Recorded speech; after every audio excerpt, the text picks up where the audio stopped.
I would encourage everyone to open up in their Bibles to 2 Kings chapter 20. That's where we're going to be at in just a couple seconds. While you're turning there, I want to take a brief detour around what we're going to talk about this morning for the bulk of our time, and just make a comment that I never in my 35 plus years of life ever thought I would get up and live in a time period where Roe v. Wade is overturned. I know there's a lot of things that we could say about that. As I mentioned in Bible class, I actually ironically had a lesson planned on abortion next month, so we're going to save it for that. I know there are a lot of opinions that people have, especially in the world. You see the news circulating, and especially ironically on social media for what we're talking about this morning. There are a lot of opinions people have, and I think there are things on both sides of the aisle that are worth talking about, considering, but I'm glad at least at the base level we can all kind of hopefully come to some understanding that killing babies is absolutely unethical in every single sense of the word. I'm glad that we're arriving closer and closer to that position. Everything else we can build off of, everything else we can talk about, but that's at least the baseline that we need to get to, and I'm glad that we live in a country now where that is the law instead of the exception to the law. And so that's what I wanted to say before we move further. It's a great week for all of us, a great week for God, great week for unborn lives just in general, and that's something that's very special to me, something that I feel very passionately about. 2 Kings chapter 20 is where we're going to be at this morning. 2 Kings 20 is the beginning of a story that's all about Hezekiah. Hezekiah is one of those kings that is kind of modeled in the same form of Josiah. They're one of those two great kind of shining lights as you see in the Old Testament, right before Jerusalem and Israel and Judah kind of fall. And 2 Kings chapter 20 has one great story in the first 11 verses, which is all about Hezekiah receiving an extra 15 years added onto his life. That's a story that we could talk about kind of for quite a while. But in 2 Kings chapter 20, starting in verse 12, you see a secondary story. And in verse 12, it says, "At that time Baladan sent a son of Baladan, king of Babylon, sent letters and a present to Hezekiah, for he heard that Hezekiah had been sick. Hezekiah listened to them, showed them all his treasure house, the silver and the gold and the spices and the precious oil, the house of his armor, and all that was found in his treasuries. There was, in case there was any question about it, there was nothing in his house, nor in all his dominion, that Hezekiah did not show them. Then Isaiah the prophet then came to King Hezekiah and said to him, 'Why did these men come to you, or where did they come from?' And Hezekiah said, 'They came from a far country, from Babylon.'" Notice, as we'll talk about here in a little bit, the flippant nature of Hezekiah's response. "They came from a far country, from Babylon." And he said, "What did they see in your house?" Well, Hezekiah answered, "They've seen everything that's in my house. There's nothing among my treasuries that I have not shown them." Then Isaiah said to Hezekiah, "Hear the word of the Lord. Behold, the days are coming when all that is in your house, and all that your fathers have laid up in store to this day, will be carried to Babylon, and nothing shall be left, says the Lord. Some of your sons who shall issue from you, whom you will beget, will be taken away, and they will become officials in the palace of the king of Babylon."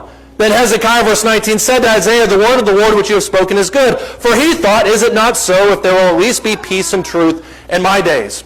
There's been a lot of interpretations on this section, and most of them revolve around the idea and the question about what Hezekiah even did wrong. And the secondary question that people have is, did Hezekiah do anything wrong? There are some people that will look at this and will say, well, this wasn't really a punishment for Hezekiah as much as it was a general prophecy about what was going to happen. We understand from the prophets that Judah and Jerusalem, Israel, these nations went off into exile for the sins of the people. And since Isaiah is talking about the deportation of the Jews, this prophecy isn't a condemnation of Hezekiah's actions as much as it is just kind of foretelling about what's going to happen in the future. You think you're good now, wait until all that stuff happens. That's the way people tend to interpret it. There are other people that look at this and they say, well, what's the issue with Hezekiah? It was directly a result of what he did. He showed the Babylonian envoys everything that was in his house, and because of his pride, there's the key word for us this morning, because of his pride, that's the reason, at least part of it, why all this stuff happened. But I think a lot of us sometimes look at this, we look at other sins in Scripture. I think Peter's one in Galatians 2 comes into play. You can even make the argument for Simon the sorcerer in Acts the 8th chapter. We look sometimes at these sins, we measure them up to the punishment, and we think it really doesn't seem like the crime fits the punishment. After all Hezekiah did was be proud of his treasury. All he did was show off everything that he had in his treasury, and someone would even argue that God gave him. That's what he's proud of, and everything else is just kind of innocent. Hezekiah didn't know any better. And so after all, why shouldn't he be proud of the things that God gave to him? And that's the argument that people make back to it. The idea that all these things are going to be carried off, at least the chastisement by Isaiah, just seems rather unmerited in a lot of people's minds.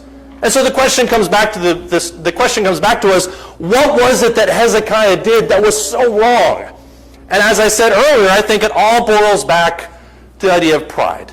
Whether that's pride in your possessions, whether that's pride in what you're given by God, whether that's pride in who you are, it all boils back to the idea of pride.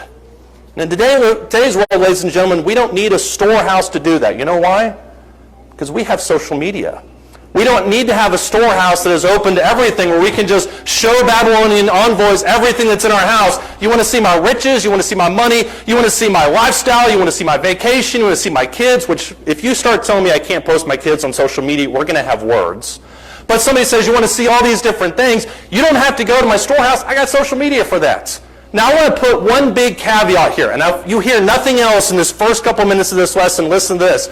I am not here to tear down anyone's social media habits. I want to make that very plain.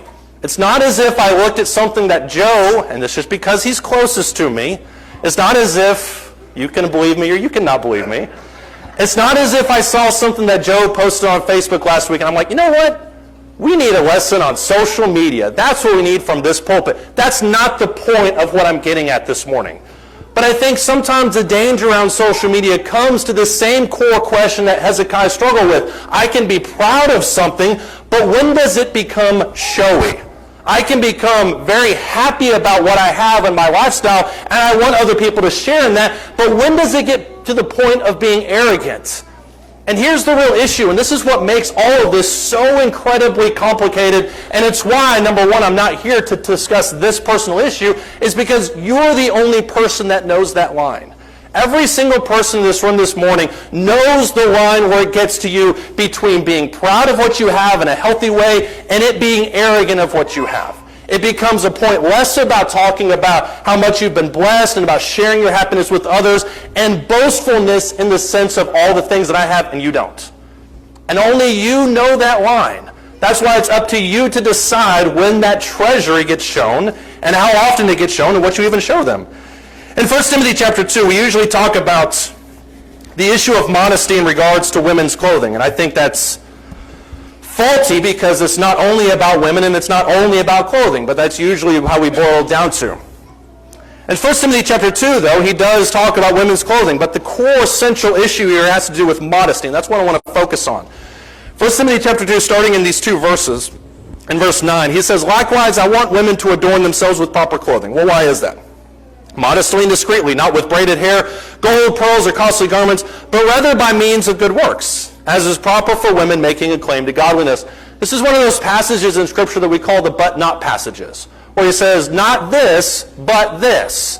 And the emphasis in these not but passages is not so much on the not, but the part that begins after that, where he says, I don't want you really to focus on these things. This is what you really should be emphasizing.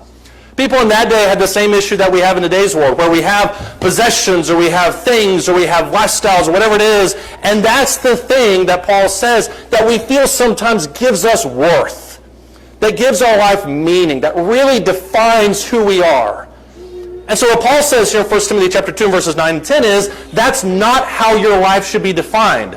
And to put the 2022 version on it, if your life is completely encompassed within social media, that's a problem. If the number of likes and shares and hearts and comments defines your very existence, that is an issue. But only you know that line. Look at 1 Peter chapter 3. 1 Peter chapter 3. This is the other part, the thing to focus on. Once again, he's talking about women, but it also applies equally to men, I think, in several ways. 1 Peter chapter 3, starting in verse 1.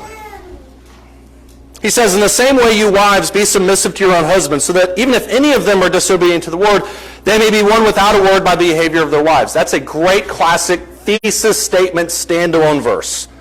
Verse 2, "As they observe your chaste and your respectful behavior, your adornment must not be merely external." Merely is added by the translators if it's in italics, but it defines the original meaning of the text. It must not be merely external, which is what Paul was going after in 1 Timothy 2.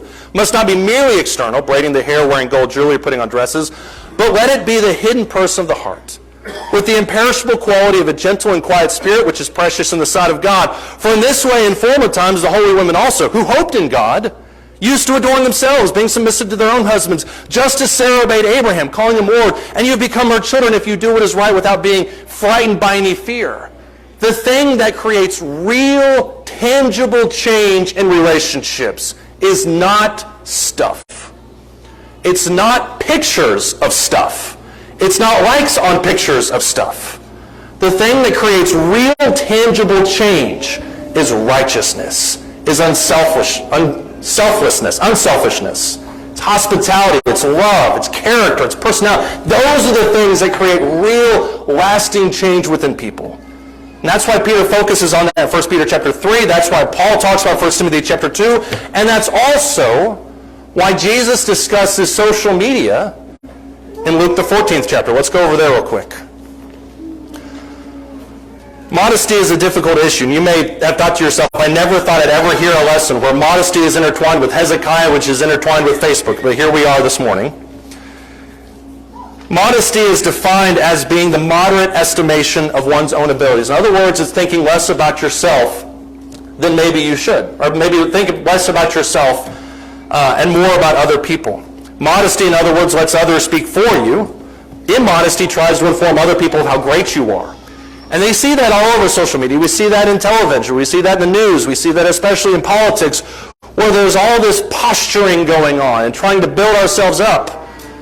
Jesus takes the opposite approach. In Luke the 14th chapter, starting in verse 7. It says, he began speaking a parable. And this is unique because it doesn't really talk about salvation issues. But it says in Luke chapter 14, verse 7, he began speaking a parable to the invited guests when he noticed how they had been picking out the places of honor at the table, which is a very natural thing for those people to do, and still is a natural thing for us to do as well. He says, when you're invited by someone to a wedding feast, don't take the place of honor, for someone more distinguished than you may have been invited by him. And he who invited you both will come and say to you, give your place to this man, and then in disgrace you proceed to occupy the last place. Did you know what he's saying there? He's saying if you take the place of honor for yourself, presuming that about who you are, then it very well may happen that somebody actually more distinguished than you comes along and you get demoted. The opposite is what he encourages. In verse 10, when you're invited, go and recline at the last place so that the one who invites you comes, he may say, friend, move up higher. And you'll have honor in the sight of all who are at the table with you. For everyone, verse 11, who exalts himself will be humbled, and he who humbles himself will be exalted. There are some people that will say this is absolutely a salvation issue. That rather than posturing and stance towards God, we need to humble ourselves in his presence so that we can be raised up by him, by his word, by our obedience, all that type of stuff. I can see that. But I also think the very practical effects of this are true as well, where we have a tendency to think higher of ourselves, which only leaves the door to go down. Instead, humility allows us to take the only way, which is up. In verse 12, he also went on to say to the one who had invited him, when you give a luncheon or dinner, don't invite your friends or your brothers or relatives or your rich neighbors. I love how he throws the rich neighbors in there. Otherwise, they may also invite you in return, and that will be your repayment. When you give a reception, invite the poor, the crippled, the lame, the blind, and you'll be blessed, since they don't have the means to repay you. For you will be repaid at the resurrection of the righteousness. Thinking less of self, more of other people. Thinking about people who can't necessarily help you in this life. Thinking of people who can't really do anything for you but still desperately need your assistance. That's what we focus our life on. There's several quotes and there's several people who have said this. And I can't remember exactly who was the originator that said this. But someone has wisely said that true character is how you treat somebody who can do absolutely nothing for you. And I think there's a lot of truth in that. And sometimes what we see on social media, what we see in the world around us is a lot of people who are seeking to elevate themselves at the cost of other people. Because that's the real cost of some of this stuff, isn't it? As we see what other people have and what other people post, and I'm fully aware of the fact that social media is one gigantic highlight reel of everybody's life. Nobody actually has 7 Lamborghinis in the garage. Can we just agree on that? Social media is a highlight reel of everybody's life. But somebody who may look at that and say, well, my life isn't worth much because I don't have X, Y, and Z. I didn't go these places. I don't have these friends. I wasn't a part of that. That's the unseen damage of that. And only you know the line for those situations. Only I know that line. Between being healthily proud of something and sharing a situation and just blasting it arrogantly in other people's face. Only you and I know that line. Let's bring it back to Hezekiah. There's a couple of things that I think Hezekiah did very poorly, that I think very well relates to our issues with social media in today's world. Number one, I think you can notice that Hezekiah was chiefly concerned with showing off his power. And why shouldn't he be? When you think about what Hezekiah had done, there's two major events in Hezekiah's life that to me scream hashtag, that you just want to talk about them. The first one is his victory over Sennacherib. That's probably the biggest one. Isaiah chapters 47 through 48 talk about this moment where Hezekiah has entrenched himself in Jerusalem and literally everything around him has been laid waste. 250,000 soldiers at his doorstep. And as he looks around, you have Rabshakeh who comes out and announces to Hezekiah, announces to Judah in their language that you're all about to be doomed. And Hezekiah unrolls this massive rug, that's at least in my mind, and he prays towards God in front of everybody. And he demonstrates enormous faith in who God is. And then Sennacherib vanishes because all of his people, or a vast majority of his people, are killed overnight by an angel of God. That's something to be proud of. That's something to glory in, not because of who you are, but because of who God is. But then you also have the other one right before this. When Hezekiah receives 15 years added to his life, how many people do you know are in cancer wards praying that exact same prayer? And they don't see the shadow move. They don't get the extra 15 years of life. And Hezekiah did. And so right off the back of that, what you have in 2 Kings chapter 23, or 2 Kings chapter 20, is Hezekiah on cloud nine. He achieves one of the biggest victories for God in the Old Testament. And you also have him receiving an enormous health benefit that everybody wants when they're in that type of position. Who wouldn't be braggy about that? Look in 2 Corinthians chapter 10. 2 Corinthians is extremely sarcastic in places. It's almost as if Paul has kind of had his fill with the abuse that he's taking from people. In 2 Corinthians chapter 10, starting verse 12, he almost kind of jumps into this and he just decides that he's going to kind of have a no-holds-bar attack on anybody that seems to be self-righteous. In 2 Corinthians, starting in chapter 10 and verse 12, he says, we are not bold to class or compare ourselves with some of those who commend themselves. Now, I notice how he says the word bold. We're not courageous enough. This isn't really our thing. We don't have the guts to do it. We aren't bold to class or compare ourselves with some of those who commend themselves. For when they measure themselves by themselves and compare themselves with themselves, they're without understanding. Well, why is that? We won't boast beyond our measure, but within the sphere, a measure of the sphere which God appointed to us as a measure, to reach even as far as you. For we're not overextending ourselves, as if we did not reach to you. For we're the first to come, even as far as you in the gospel of Christ. These are all the things he did. Not boasting beyond our measure, that is, in other men's labors, but with the hope that as your faith grows, we will be, within our sphere, enlarged even more by you. So as to preach the gospel even to the regions beyond you, and not to boast in what has been accomplished in the sphere of another. Verse 17, but let he who boasts, boast in the Lord. And I love verse 18. For it is not he who commends himself that is approved, but he whom the Lord commends. Verse 18 nails down the principle that it does not matter one bit in the scheme of eternity what I think about myself. Now that's not to diminish self-confidence, courage, and bravery, self-esteem, mental health issues. That's not the point. But this overreaching that we have sometimes, where we elevate ourselves, and especially as he mentions in verses 12 through 17, in comparison to other people, that's the foolishness of it. Because we look at those around us and we think to ourselves, at least I'm not like, and I won't pick on Joe this time, at least I'm not like Nathan. At least I'm better at mowing my lawn than Jeff Driggers is. I'm a much better barbecuer because, after all, did you see what he posted? I'm a much better griller than Steve is. By the way, Steve needs to take those things down, because they make me hungry at 2 o'clock in the afternoon. But we look at social media and we compare ourselves to each other. And we say, because I'm this, because I'm not this, because I'm better than this, or I'm below this, then we have this really superficial and deflated or inflated opinion of ourselves. And what he says in verse 12 is that's just not wise. Because that's not, number one, the real standard of anything. If we're going to boast in something, 13 through 17, we're going to boast in the measure of the sphere that God has allowed to us, which is, we came to you, we preached the gospel. It's extended this far. And it's extended this far. And these things have been allowed to happen. You fast forward into 2 Corinthians chapter 11, and Paul just goes off about how everyone is great compared to him. After all, I was a night and a day spent in the deep. I did this, and I did this, and I did, but you're greater than I am. And then look in chapter 12 and verse 5. 2 Corinthians chapter 12 and verse 5. He says, on behalf of such a man, talking about the one who is raised up to the third heaven, on behalf of such a man I will boast, but on my own behalf I will not boast, except in regard to my own weaknesses. For if I do wish to boast, I will not be foolish, for I will be speaking the truth. But I refrain from this, so that no one will credit me with more than he sees in me or hears from me. Because of the surpassing greatness of the revelations, for this reason, to keep me from exalting myself, there was given me a thorn in the flesh, a messenger of Satan to torment me, to keep me from exalting myself. Paul struggles with the exact same things that we struggle with. Concerning this, I implored the Lord 3 times that it might leave me. And he has said to me, my grace is sufficient for you, for power is perfected in weakness. One of the most oxymoronic statements in the New Testament. Most gladly, therefore, most gladly, I will rather boast about my weaknesses, so that the power of Christ may dwell in me. Therefore I am well content with weaknesses, with insults, with distresses, with persecutions, with difficulties for Christ's sake. For when I am weak, then I am made strong. You don't really ever see that on social media, do you? We talk about how social media can be a highlight reel of our lives, and we always show the best things that ever happened to us, but no one ever talks about the other stuff. We talk all day long, for instance, about Elijah's enormous victory on Mount Carmel in 1 Kings chapter 18, but we never talk about 1 Kings 19 where he spent time in the cave asking God to take his life from him. We never talk about those, do we? And yet that's the scope of humanity.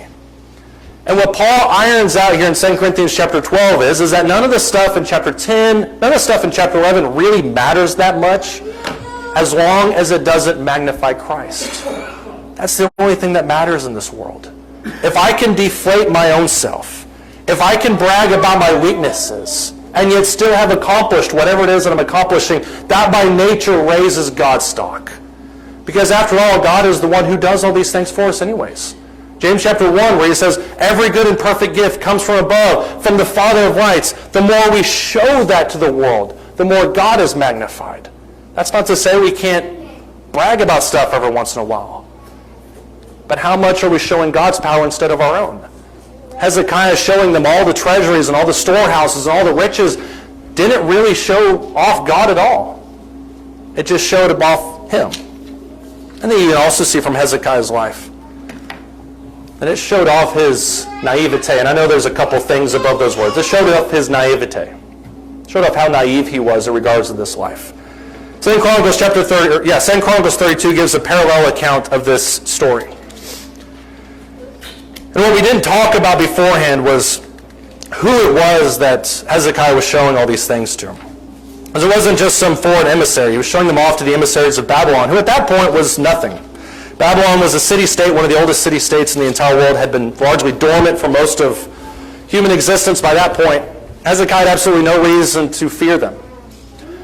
And yet in 2 Chronicles 32, in verse 27, it gives a little foreshadowing, as Isaiah talks about, to what's eventually going to happen. These envoys that you know about, they're eventually going to carry off everything. Nebuchadnezzar would do that 150 years later. But in 2 Chronicles 32, starting in verse 27, it says, now Hezekiah had immense riches and honor, and he made for himself treasuries for silver, gold, precious stones, spices, shields, all kinds of valuable articles, storehouses also for the produce of grain, wine, and oil, pens for all kinds of cattle, and sheepfolds for the flocks. He made cities for himself, and acquired flocks and herds abundance, for God had given him very great wealth, things that Israel desperately needed at this point in their history.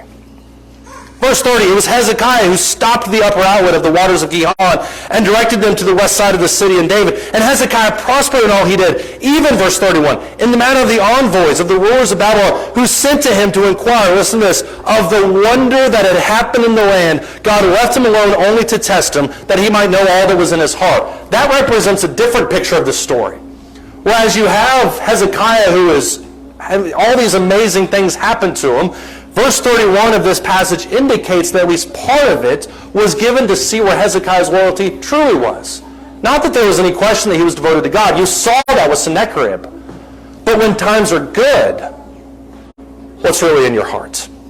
And that phrase that he mentions there specifically in verse 31, when it says he sent to him to inquire of the wonder that had happened in the land, that's the real question mark of this whole thing, because it gives the backstory for why these envoys were even there in the first place. And some people would postulate that the wonder of the land was really just a smokescreen. That it was really just all about Babylon trying to secure Judah and an alliance with Assyria, and there was really just kind of a smokescreen for hopefully having those kind of treaty negotiations. I think that's flimsy at best. The argument that I believe that probably holds the most water out of the available ones that people have thought of is that the wonder is that these envoys probably had astrologers with them that noticed that the sun had gone back a little bit. Remember the sign for Hezekiah receiving those 15 years of life. And that they wondered where that had come from. In the same way that the Magi in the birth of Jesus came about to inquire about the star in the east. And so they showed up to Jerusalem to see about that wonder. And what they saw instead was all the treasuries and all the riches and all the glory of King Hezekiah. King Hezekiah showed everything about that. He seized the opportunity to show off to his foreign emissaries the possibility of what he had and the wealth that he had. And you can see Hezekiah's flip in this. That's why we ironed it out earlier when in 2 Kings chapter 20, verse 14, verses 15, they ask him, Isaiah says, well, where have you come from? And Hezekiah says, they've come from a far land. They come from Babylon. They're no threat to us. And then Isaiah says, well, why have they come? What have you shown them? What have you shown to them? And he says, they've seen everything. Why does it matter? It doesn't matter if they've seen all the riches. They're a city-state 3,000 miles away. What are they going to do about this? 150 years later, his descendants ate those words when Babylon came in and ransacked the land of Judah 3 times, eventually destroying the city of Jerusalem. That's how naive he was, to think that he could just put a bullseye on his back and nobody would ever take the shot. And yet we see that with social media, don't we? The more you post something, the more it seems like people just want to argue about it. The more you open yourself up to cyberbullying and theft and all these other different things that come from ultimately exposing yourself to the world. Which once again goes back to the same core principle. I can't draw a line with any of this because only you and I know our own personal lines. Are we reaching a point where it's more about bragginess? Are we reaching a point where it's naive of us to think that we're bulletproof, that none of this will ever come back to bite us? Are we giving glory to God or are we not? Hezekiah sealed his own fate in a sense by showing them everything that was in his life. People who ultimately crave attention are the biggest victims for this. People who live their lives only to be seen by other people paint that bullseye on their back. And yet what did Peter and Paul have to say? Don't let it be these external things. Don't let it be the hair. Don't let it be the gold. Don't let it be the Lamborghinis. Let it be the hidden person of the heart. Let it be the righteousness that other people see that paints the picture of who you are. So I ask you again the same question. What have they seen on your Facebook? Or in the King James Version, what have they seen on thy Facebook? What have they seen in your life? What have they seen in what you're showing to them? And this doesn't have to just be about social media. I know about 98% of people here are on social media. The other 2%, I don't know what you do in the drive-thru line at McDonald's, but it's got to be craziness, whatever it is. But we're all on social media. We all have something like this to a certain extent. The question is, what are we showing to the world? Is it true? Is it reality? Is it about what God wants us to? Is it about character? Is it about virtue? Or is it just me getting as much attention as I want? That's the line that only you and I know for our own lives. We haven't talked this morning about what it takes to become a child of God, but this is your opportunity. This is your moment. We'll cut the live stream if you want to, and we will baptize you. In the name of the Father, and the Son, and the Holy Spirit, if that's what you want. If you want to ask for the prayers of this congregation, we'll help you with that too. The only thing we ask is that you come while we stand and while we sing.